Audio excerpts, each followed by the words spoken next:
Okay, welcome to Main Street.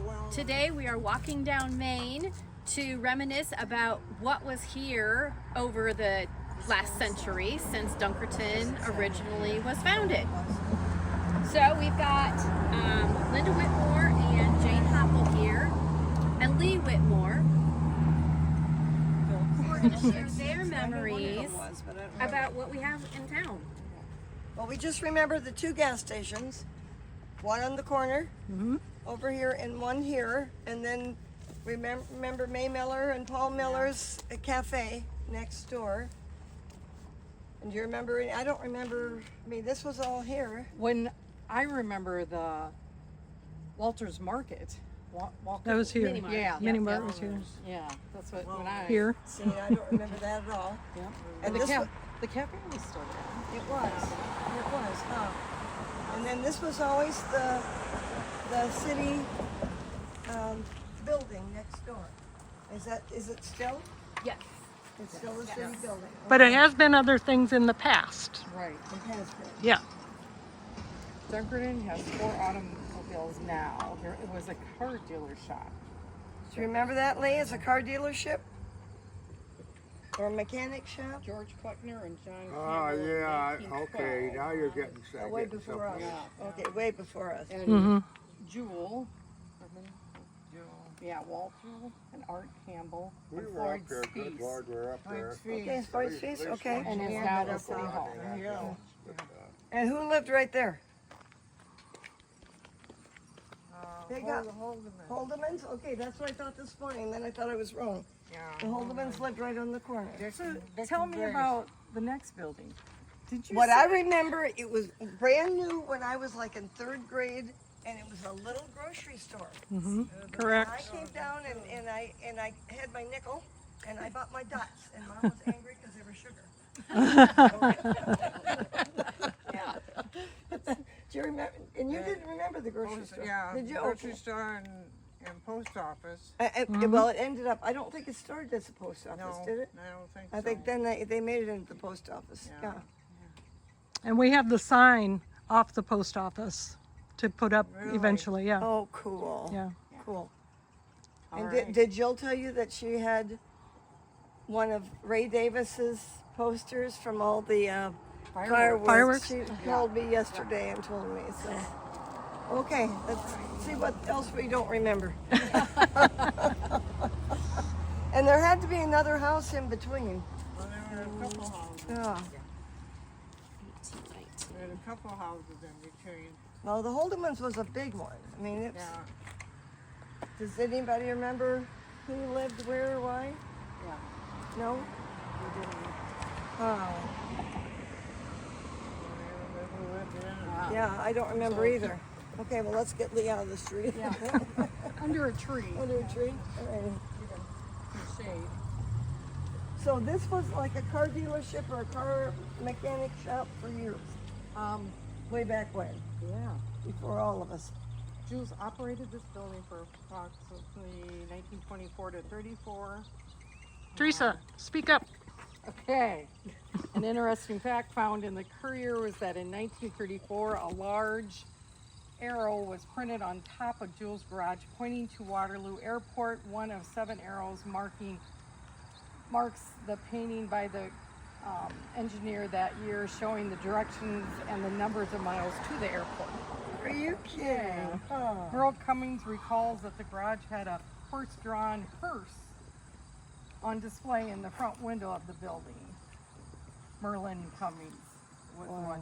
The building served as the city hall for a time and is now owned by the city and used for city See, and I remember that. I think that was even used as city hall when Grandpa was You can read better than when Grandpa was there. I think. Oh. So that would have been in the 50s, Yeah. maybe. That it was still used. I lost it. He's heading for the shade. He's got his bucket. It's good. And then Grandpa and Grandma McMillin lived there forever, and even Great Grandma Yeah. lived there. And I don't remember Was her husband still alive? Who lived up above? They took. Okay. Yeah. So this would be Claude's folks lived here. Right. Okay. Yeah. Okay. See, we need Jackie. Yeah, we need Jackie here to confirm all this too. Yeah.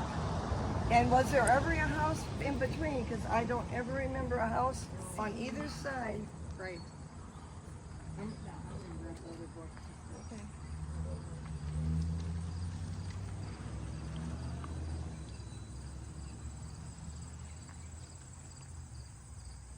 What a nice morning.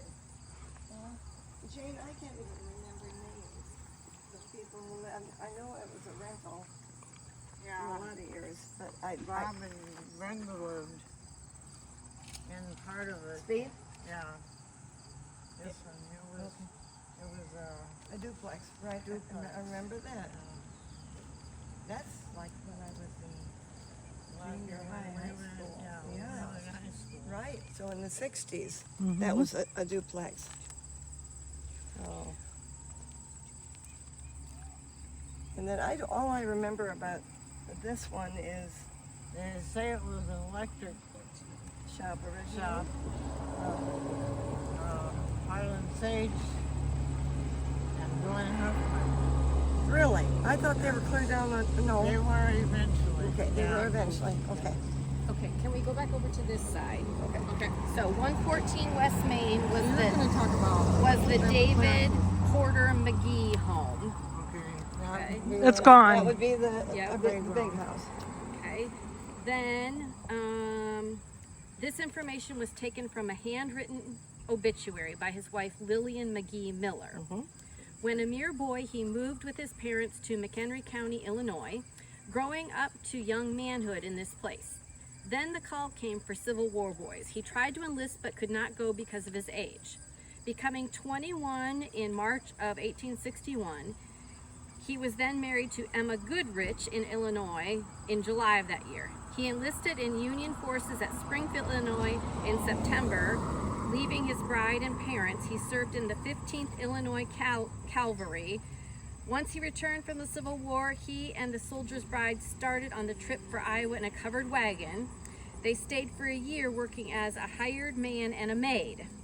They were homesick for Illinois, taking them back again. They stayed there a few years, then came back to Iowa, purchased the farm north of Dunkerton, where they remained until 1892, then moved to Dunkerton to a fine new home at that time and lived in Dunkerton for 36 years.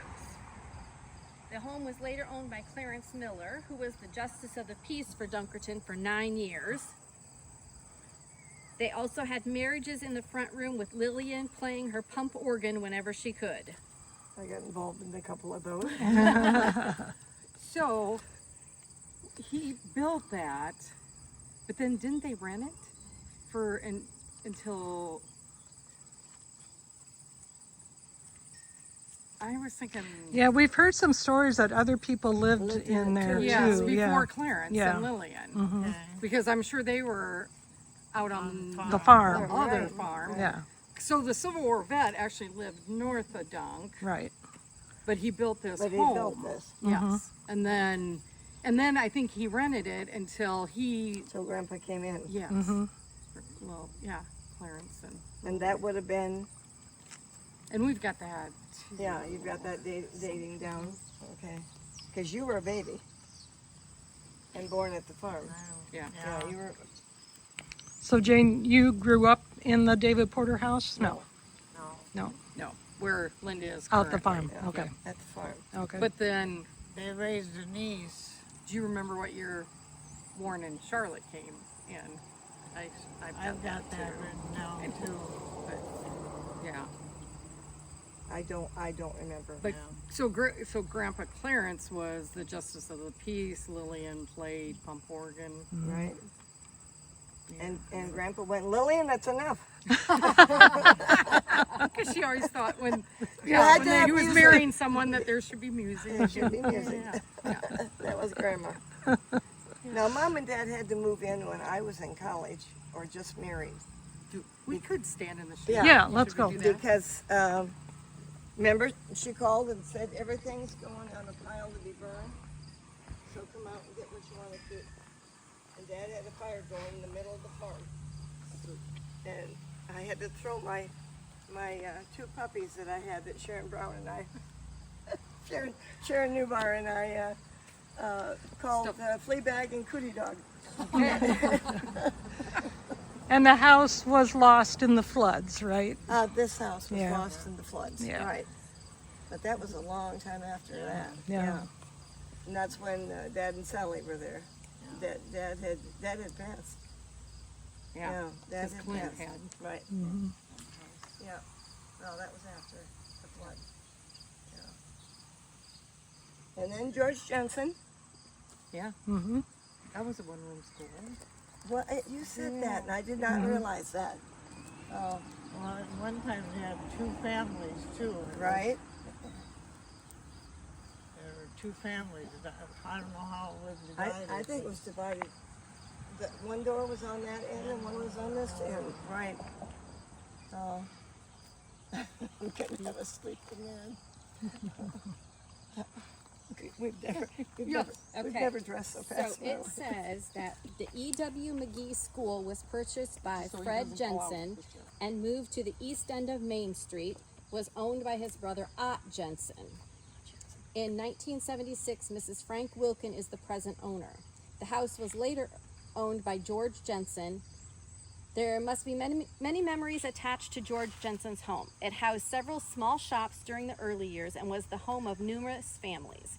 Lois Fressel Magee remembers when her family lived there that they took refuge in a storm cellar whenever a severe storm threatened.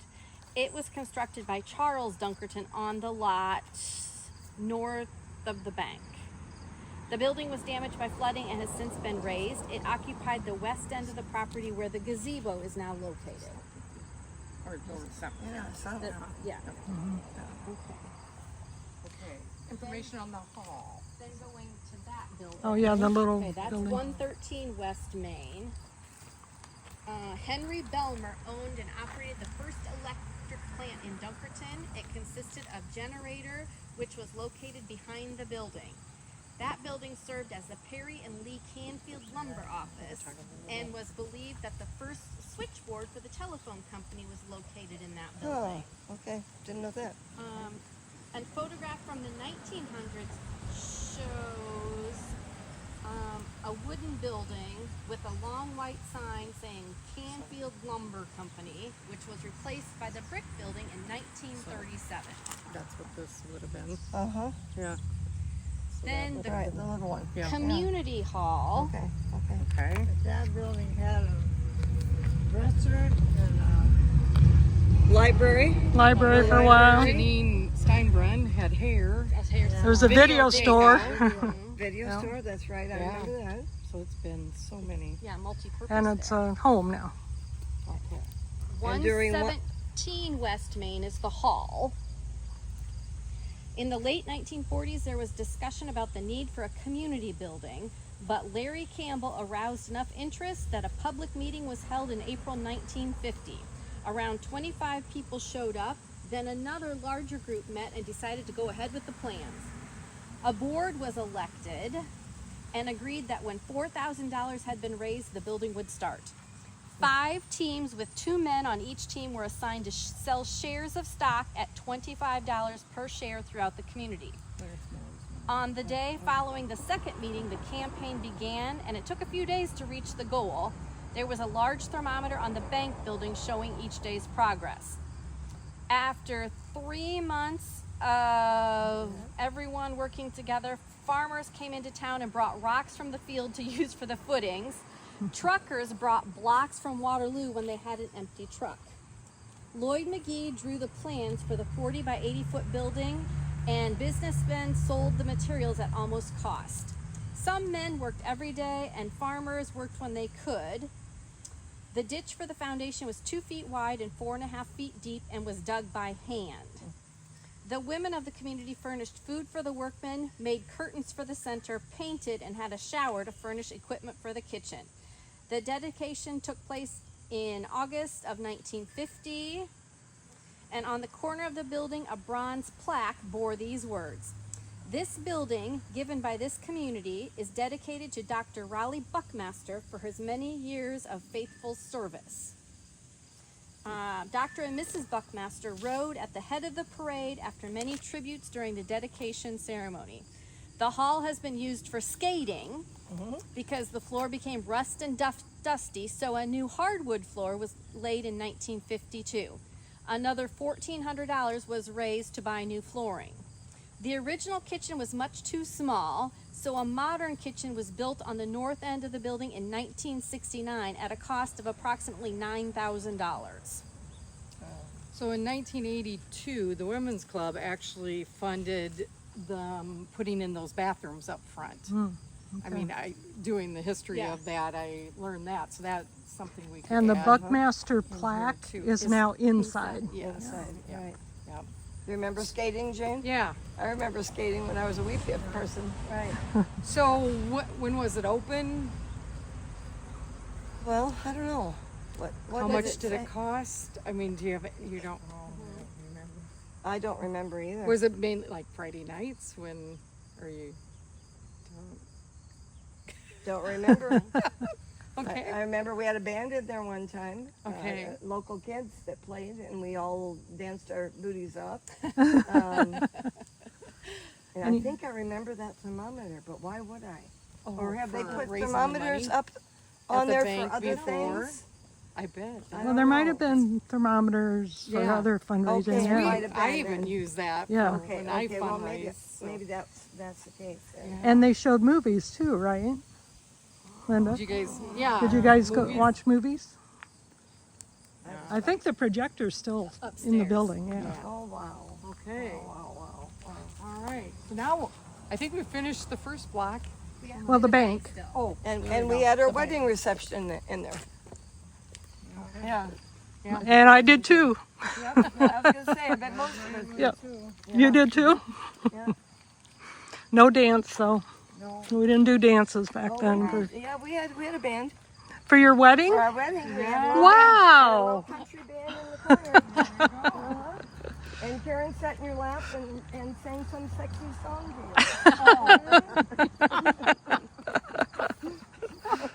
you. She won't forget that. I like her.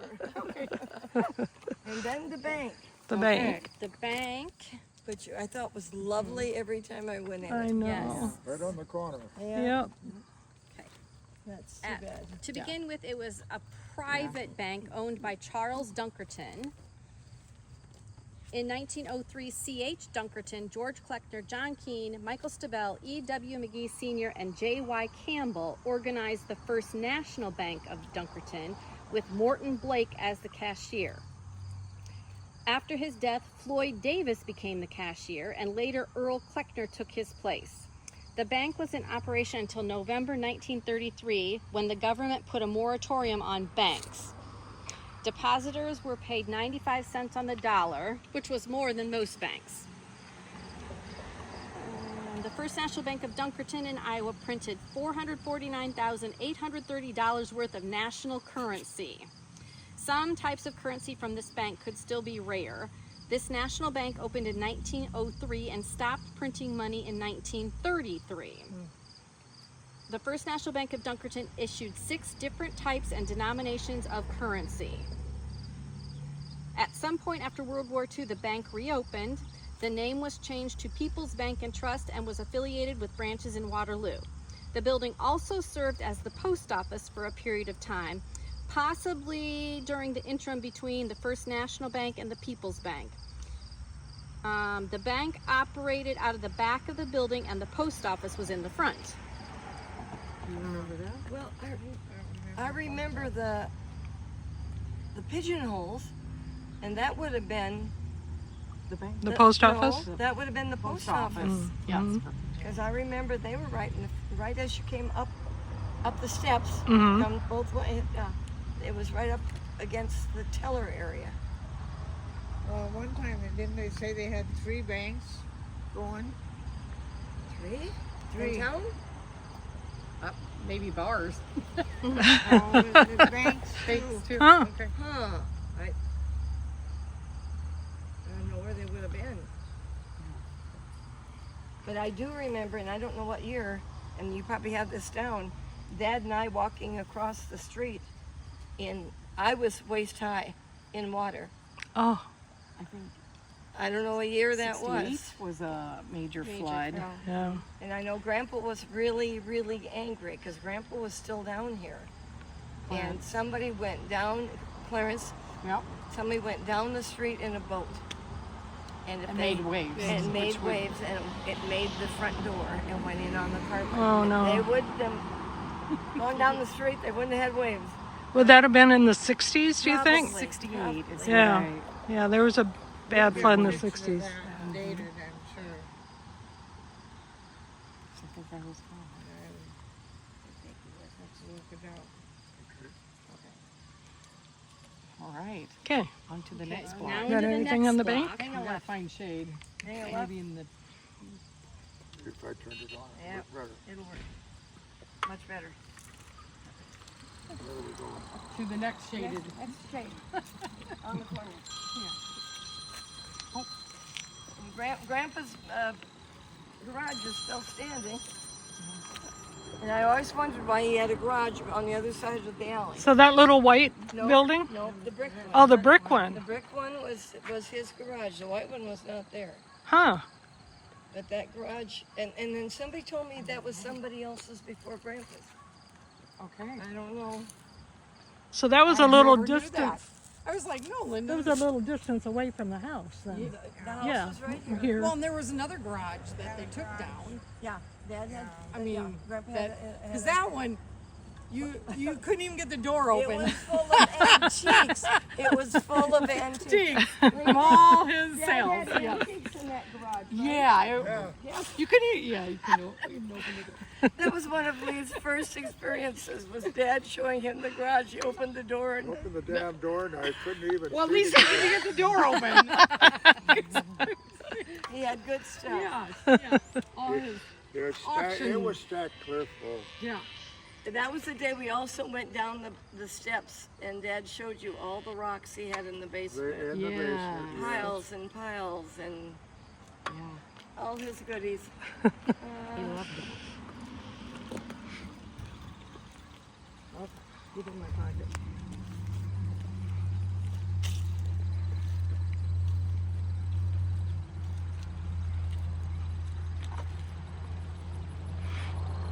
Should have known we're on Main Street. It's gonna be hot.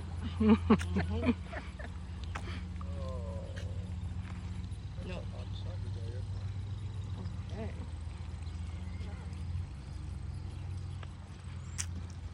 where that little bar was on the other side of Main Street. Well, there were three of them. It must be gone. Yeah. Yeah, I think we have some info on that Yep. coming up. My cousin had, that was where Watch your mouth.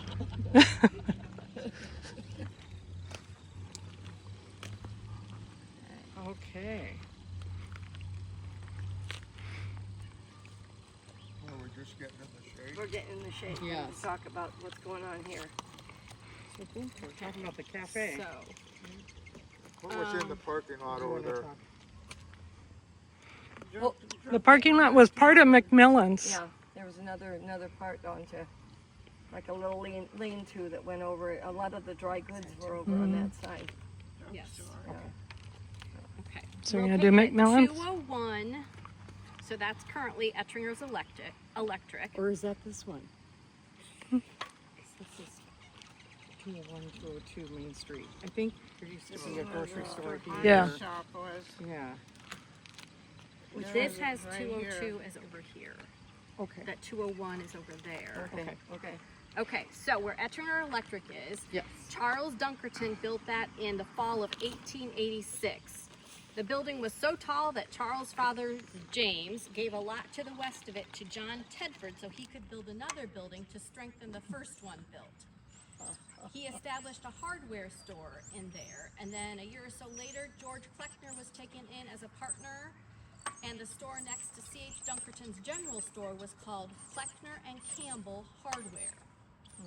Charles Dunkerton operated the general store until 1911. He carried a large stock and sold staples in quantities to many farmers in the area. After his death, the business was purchased by Claude Lamb. Claude and his wife Harriet had worked in the store. The Lambs were in business until 1937, when Claude and Irma McMiller purchased their stock, and the store became McMillan's store. They had purchased the building from Wendell Dunkerton in 1967 and expanded their business into the Kleckner-Campbell building, which is now no longer standing. The McMillan store operated until 1977, when smoke damage from a fire in the tavern next door sped up their decision to retire. In the 1980s, the building was purchased by Jerry Smith and became the home of Smith Electric, then sold in 2007 to Randy Ettringer and became Ettringer Electric. Okay, Lee, there was one bar right next door. Where? Right in front of you to the left. In the parking lot? Yep. I don't remember that. Okay, then right here in this empty lot, Nick Jacoby was building a building there, and there was a rivalry between the two building crews as to whom would complete their building first. Mrs. James Dunkerton promised a turkey dinner to the winning crew. She determined it was a tie, so she gave the dinner to both crews. Mr. Jacoby ran a grocery store for a few years. The store burned, and he sold the lot to H.W. Bucher, who built a general store which he ran until his death in 1909. It was later occupied by the post office and several other businesses until it was destroyed by fire in March of 1940. Now you're thinking there was a. So that's this That's the empty lot. there. Okay, but Jane was thinking there was a Harness shop. harness shop. There was a harness shop that my great-grandfather ran, Louis Fressel, but I think it was in the back of one of the buildings. You think it was this one? Okay. Okay, because we never New. exactly pinpoint it. We think he was also over there at some point in the back of the McMillan store, but Okay, we probably better get out of the street a little bit. okay. Just in case you want to turn? Yeah. Okay. Well, there, Julie. Maybe. Yeah. Yeah. Do you have any pictures, Mom? Well, in Marie Bowers? book. Yeah. Thought that, yeah, there is. Yeah, we have that picture, but we're just not sure which building it is, yeah. And you were thinking, I thought that's what they said was on this corner. Okay. Okay, next to the empty lot is 202 West Main Street. Was it Okay. always so? It is currently named the store. Okay, then it says in 1914, Herbert Grant built a brick building between the H.W. Bucher store, which is now the empty lot, and the drug store, which was next to it. On the south side, which is right here, he established a furniture store and an undertaking establishment. Mr. Brandt was born near Fairbank and lived there until he was 20. He said he became a mortician because of a broken window. Herb went with his father to Fairbank to have a window pane replaced. When they arrived at the store, they found the door locked and were told that Mr. Keenson, which was the operator of the furniture store and a funeral director, was out of town on business. Herb decided the man needed a helper, so he applied and was hired for $3 a week and one meal. He did so well that in 1901, after attending mortuary school, Mr. Kinzel sent him to Dunkerton to open a branch of the funeral home. He used the back part of the Bucher building to display his caskets, and he lived upstairs after his marriage in 1902. To supplement his income, he worked as a clerk in Charlie Dunkerton's store, and he later bought the business from Mr. Kinzel. During World War I, a piano was moved to the front of the store and bond rallies were held there. The Brandt children were popular when they took their friends for rides on the hand-operated elevator, which ran between the two floors of the building. The family business moved to Owine in 1928. The building in Dunkerton was sold and has since been used as a post office and a cafe. Bob Speed recalls that at one time there was a leather shop in this building. Leonard and Fonda Wellner and later Kenny and Marshall Smith were the operators of the Corner Cafe in the 1970s. There have been several other individuals since then who have run the cafe. The building is currently used as a warehouse by the owners of the store. Does anybody live upstairs? You're not I don't you're thinking think we so. have it in the wrong. Yeah. You're thinking it was at where Yeah. Joe Smith lived? Or no? No. Not that no, far. Okay. Not that far. Not that far. So she's thinking. Brand, then when Brand took it over, it was in that big bunch of houses. I think we get to that. Okay. I think there potentially were two different funeral homes. Homes that. Really? Yeah. Because that would have been in the early 1900s. Yeah, the early was only till 1928 Okay. was this one here. Right. Okay. Now we're going back across to the north side of the street. To the bar. And that was,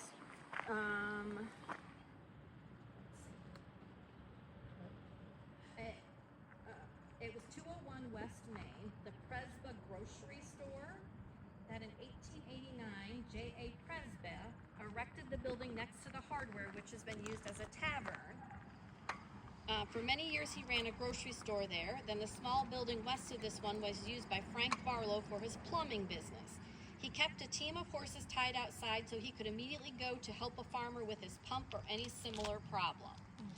According to Bob Speed, the building also served as Joe Barlow's plumbing before it became a bar.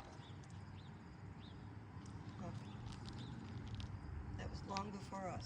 Yeah. Sure. Okay, then Okay. if we go down, Let's So we go down. move down a little bit. Yeah. Okay, going down the sidewalk. Probably some more now. Sidewalk. Yep, to the next shape. All I remember is Davina made cinnamon rolls. She ran that little restaurant. Yep, yep. Down in the. Where the apartments are. Yeah. shade. Oh, Sidewalk carpet. Ooh, that needs to be reported.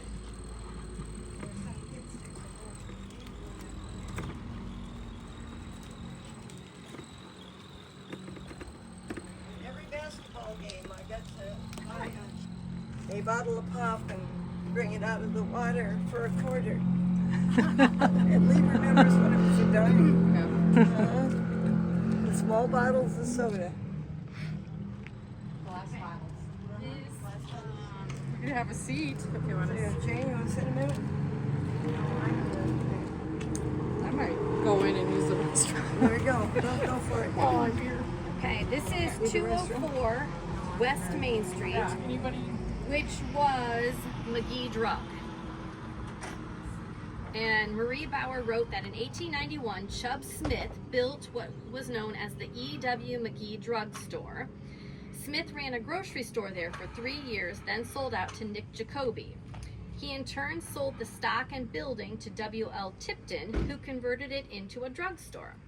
E.W. Magee Jr. began the drugstore in this building in 1897 upon his graduation from the College of Pharmacy at the University of Iowa.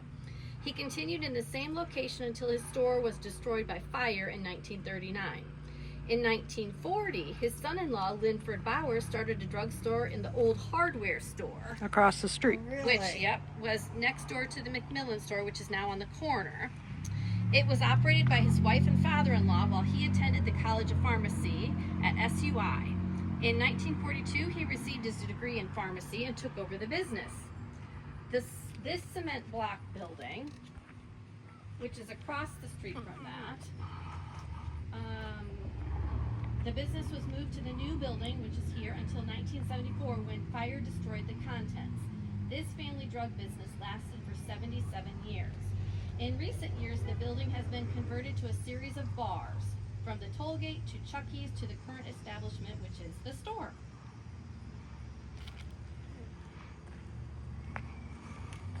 Okay. Do you remember the original building that was a wood structure? No, No? I do Okay. not. I Before? remember Magee Drug very, very well. Yeah. Yeah. Yep.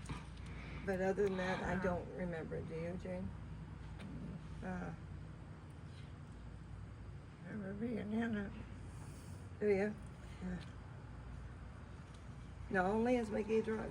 Like I said, every time I broke my glasses, the coach would send me down, and Linford would say, "You here again?" And he'd take my glasses off, and I'd run back up to practice.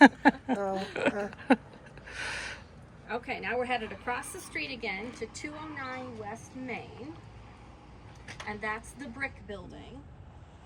And Marie Bauer wrote in her book that the early history of the telephone company is vague, but it is known that Charles Eldridge hired Werner Baird from the Shellsburg area to work on construction of lines around 1896 or 1897. Around 1905, a line was installed north of Dunkerton, which terminated at Klinger. Earl Bartholomew, who is the father of Dan and Margie Reckamer, paid $50 to be put on the line. There were several farmers on this one line. Each had his own ring since there was no operator. Of course, when the phone rang, everyone picked up the receiver and listened. Margie tells about making dates with John Vandewalker, who later became her husband. Not a private courtship, for sure. The North Dunkerton Telephone Company and Corporation papers were filed in 1907 and signed by Thomas Dunkerton, Fred Schoof, F.O. Dunkerton, Charles Northrop, and Earl Bartholomew. It is believed that the first switchboard was located in the Perry and Lee Canfield lumber office, where the library is now. In 1976, when this was written, that would have been at 113 West Main, which was a block down. Okay. It was later moved to the building between the Barber shop and Nettie Honeymiller's, which that is no longer in existence. This frame was a 2-story structure which also housed the operator's family. It was raised and the brick building was used in later years. Operating the switchboard was a family affair, since the hours were long and sitting at the board tiring. The first operator was Mrs. Warner. Her husband was the depot agent at the time. In 1917, Nell Holdeman Burke was hired and kept the job until 1924. That year, Eliza Bartholomew Magee began 23 years of service. She was followed by Margie Reckamer, who served as chief operator, secretary, and treasurer of the company for 26 years. Charles Eldridge served as president of the telephone company for 39 years, and J. Owen was secretary for much of that time. Many members served long terms on the board. Herb Meyerhoff was elected as president in 1945 and held the office for 18 years. Charles Sigaco was a member from 1930 to 1958. Clarence Miller was a director from 1946 to 1960. Alfred Hoppel and Ray Miller began their tenures in 1951 and 1953 and were still on the board in 1976. During the Depression, when Fred Meyerhoff was president, he worked on the lines for 10 cents an hour. Some linemen included Elmer Hossman, Roger Magee, Clarence Miller, and Dale Cummings, who later became the president of the telephone company. Clarence Miller took over his duties in 1939. At that time, all lines consisted of one wire and were very noisy. He rebuilt each line, adding a second wire. The first cable was put in town in 1952, and in 1963, the new building was erected to house the office and dial equipment. The cut over to dial came February 4th, 1964. Edith Smith was the secretary and treasurer for the company for many years. This same building housed Allen Hospital as a satellite doctor's office. Then the hospital donated the building to the city in 1990 for use as the public library. The building is currently used as a private home. The Dunkerton Communications office now resides in a new building on 701 South Canfield Road. Okay, barber shop. Was it right there? I think we That's cover coming it, but down. Okay. Or was it down I think farther? it's down a little farther. Was Russ? Did Russ cut here? Hafner. Oh, it was after Russ. Okay. Because I remember going in with Dad Yeah. and getting a piece of candy to be quiet and sit. Which I had trouble with. You have some good memories. I know. I think I got That's the sugar high, yeah. Telephone office, I remember as a, It's a little one there. yeah. But again, that was in probably the 60s, yeah. But you're saying this one was original? Yeah. Where was Shimp had a grocery store too. I think we're coming to it. Yep. Coming to it down farther, okay, okay. All right, All right. all right. I've been told, but I don't remember it. Yeah. 1900s, they had a hotel. Wow. Well, what do you want me to do? Go grab the. You want me to bring the truck up here? You want to go in and have a cold drink? Oh, there. It'll have to be on, oh, you've got your wallet. Oh, Yeah. they'll keep it Here. tally. Yeah. I can They put, know us. I can put you up on a tall chair. Oh, yeah, put you some chair.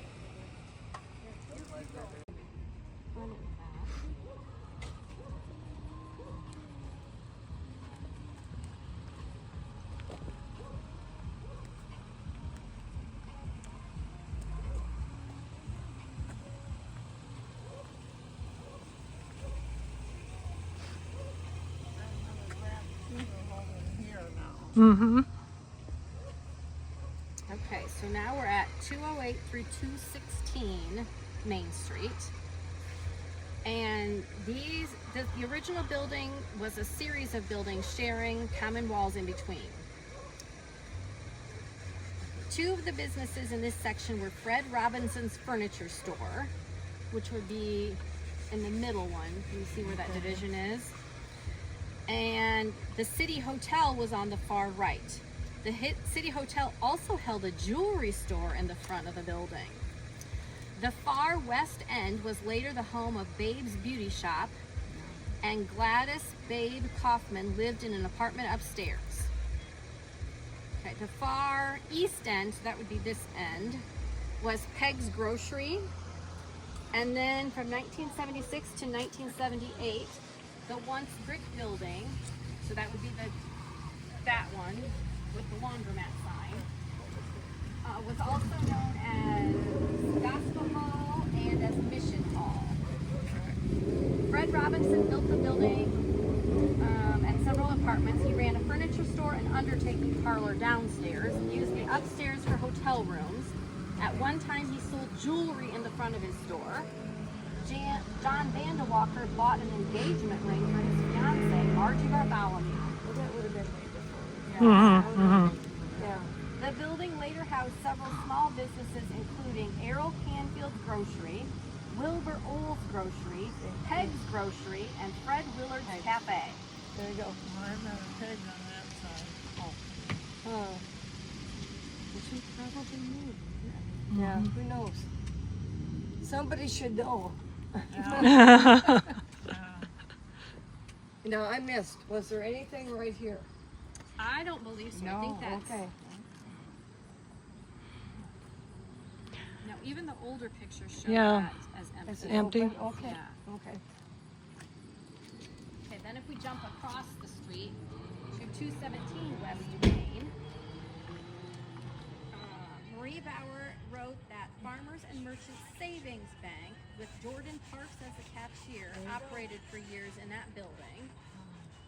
The building was then owned by Nettie Hunnemiller. And then Margie Reckemer also lived in the house. The building was built in 1912. Okay, on those empty lots, the one on the corner was originally Cummings Grocery, owned by Alexander and Martha Cummings. There was also the American Legion Hall. Then in 1899, Alexander Cummings filed the incorporation papers for the town of Dunkerton and was the justice of the peace for the town.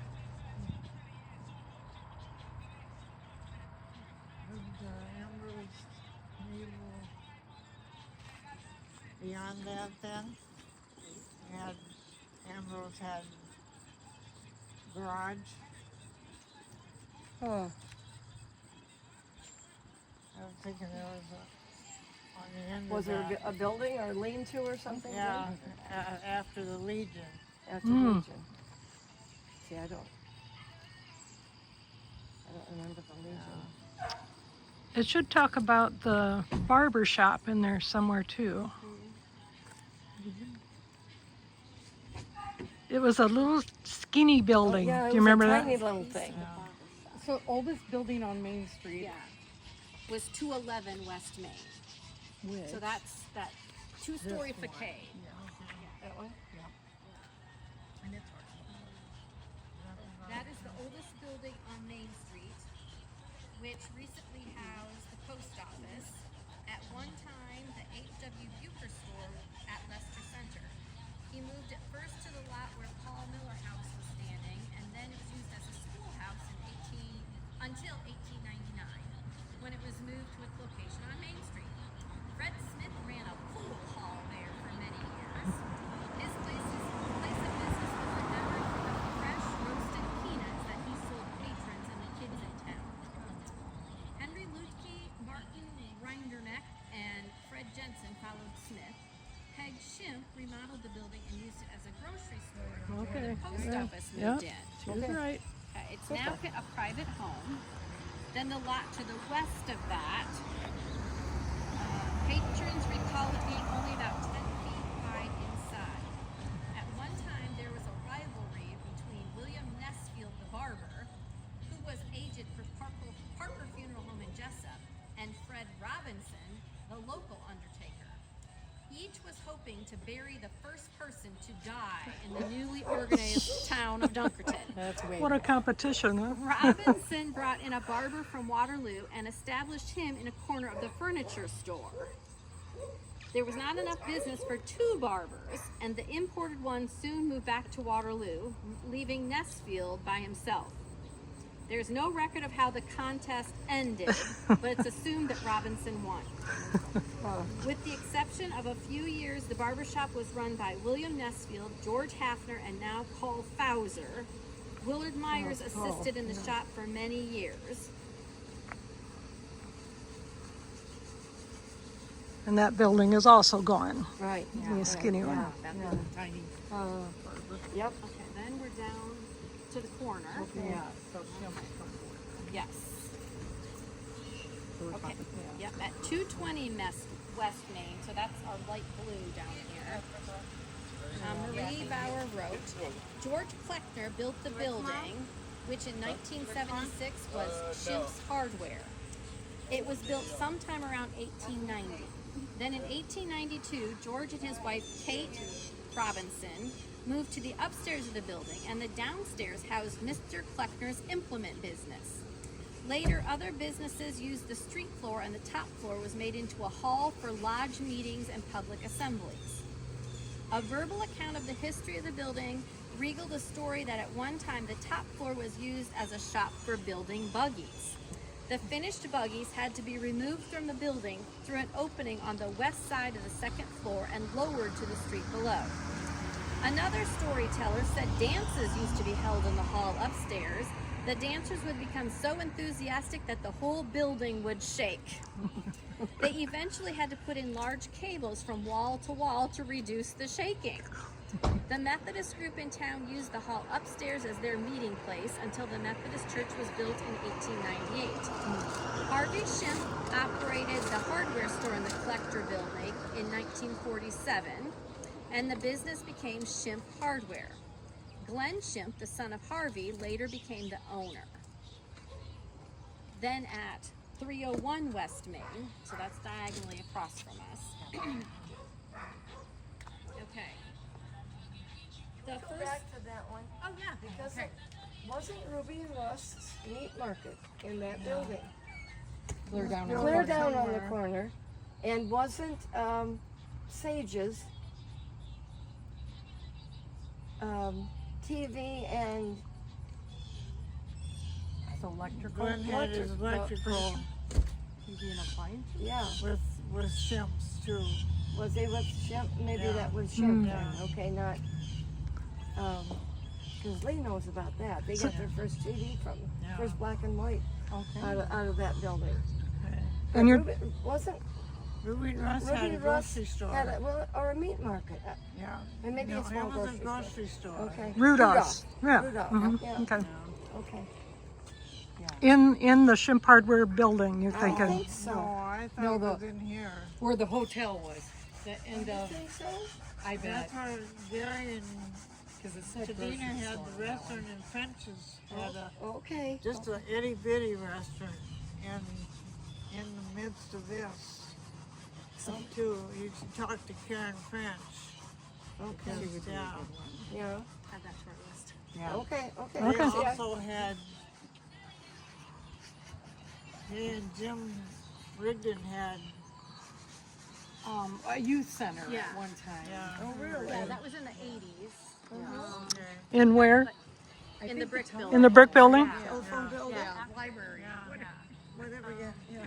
Yeah. So it was after the 209. telephone, but before the library. Yes. Okay. Yeah. Yes. And there were arcade games and I think he wanted food in there, but yeah, I don't know. I think he did simple things like a frozen pizza Yeah. heated up, and it was mainly just to keep the kids entertained and out Right. of trouble. Okay. Cool. Okay. Back to the corner. Sorry Okay. about that. Okay, diagonally at 301 West Main. That's where the first lumber yard was opened in 1887 by Bratnober and Ricker. During their ownership, the managers were Mr. Buren, Mr. Betts, and A.M. Roberts. The latter was paid $50 per month. Perry Canfield was the next owner of the yard. John Stewart managed it for him. In time, the yard was sold out to Spahn Mills Lumber Company. They in turn sold to the Shimp brothers, Harvey, Arlie, and Archie. They operated the yard and did construction work until 1947. At that time, Archie took over the lumber business and Harvey opened a hardware store in the old Kleckner building, which is on the diagonal corner. Jerry Garens purchased the lumber yard from the Shimps in 1952 and ran the lumber company until the business was burned by an arsonist. Jerry retired due to poor health and sold the building to Carol Hopley.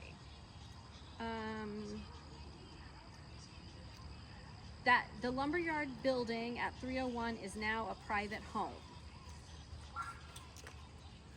Yeah. Yeah. And Bobby. Mhm. I think that's it for me. That's Yeah. Old Farming Street. Yeah, I know Ambrose Knievel sometime had a garage on the end of that. Was it there or was it a block behind it, Jay? Was it on the corner or was it, It was block on the back? corner. Okay. So who would be our resource? Are there any? Like Monica Monica. yeah. Smith? What about Jude? Yeah. Yeah. Okay. All right. So do you remember the American Legion Hall being there? Because we've got the sign off the auxiliary.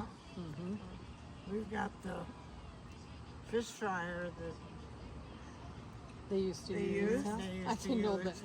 Oh, It's big. It's a good one. It's heavy.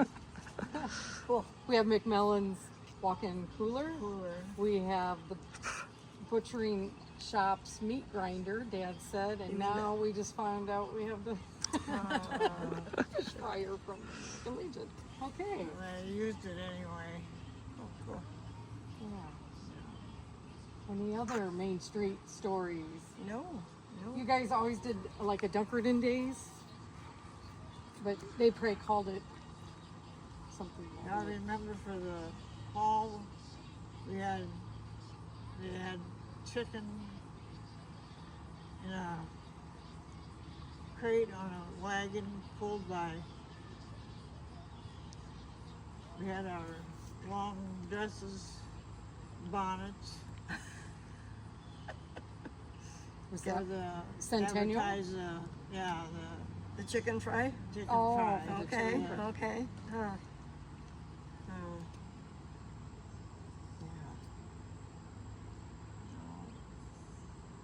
We'll have to keep thinking, yeah. Yeah.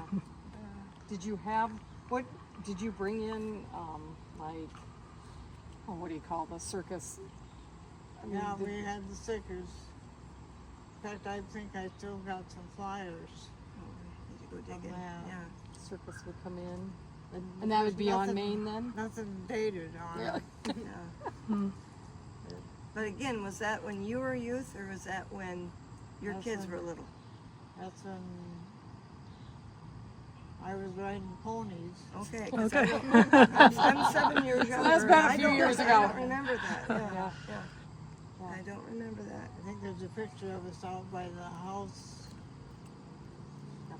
My grandpa's. with the ponies. Yeah. All right. I gotta check on a man. Okay. We'll get those pictures. Yeah. Yeah. Yeah. Well, thank you, ladies. You're welcome. Yeah, thanks for the memories. Thanks for the memory.